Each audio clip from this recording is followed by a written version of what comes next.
Kids need to have productive things to do during the summertime. If they don't have productive things to do, they end up in front of TVs, potentially in unsafe situations. And we know from research that kids' academics decline during the summer through summer learning loss if they're not doing something that engages their brains.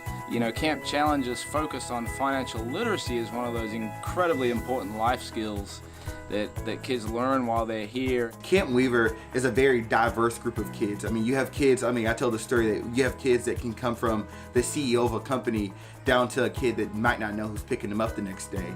And when you're in a cabin with 16 kids, you don't know if their parent was a CEO or if their parent is a foster parent or a foster child. You don't know that. And they interact with each other and they get to meet kids outside of their race, outside of their religion, and it really doesn't matter. They're there just to have fun for that week. So as far as traditional camp activities and how Camp Challenge and financial literacy kind of fits into that, camp at the end of the day is all about teaching kids life skills and equipping them with the skills that they need to succeed later on in life. So with financial literacy, there's a very clear-cut goal, but there's other amazing opportunities for kids to really learn and grow, whether that's waiting in line to shoot your bow and arrow at archery or learning how to tie a new knot at the ropes course. But we have all sorts of different kinds of activities, and each one of those activities really, it puts an emphasis on children becoming fully functioning, well-adjusted adults. So each summer we send roughly 250 kids to Camp Challenge, all at no cost to their families. And these kids are high-achieving, low-resource middle school students from all across the state. Camp Challenge lasts for 8 weeks each summer, and we send roughly 30 to 35 kids per week up to camp.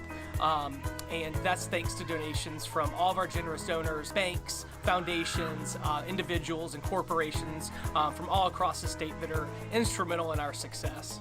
Right now we're learning net income and gross income. I think that's very important to me because that kind of dictates whether you budget or not or anything that you do, so that's the most important. I kind of knew a little bit of it, but we didn't go into depth. That's kind of what we're learning our 8th grade year, so I'm kind of glad I'll go in knowing net income and gross income and budgeting, but the most important thing is budgeting because you want to make sure you have money left over and you can supply all your needs. I think it was very important to us, and it reiterated our mission of giving back to the community when we saw the kids at Camp Challenge this summer.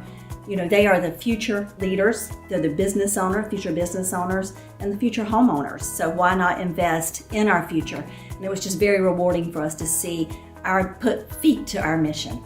What I like about Camp Challenge is these middle schoolers who come to camp are meeting bankers in many cases for the first time in their lives. They'll come to the financial literacy classes. Our volunteers will interact with them, teach them, play games with them that teach them important lessons.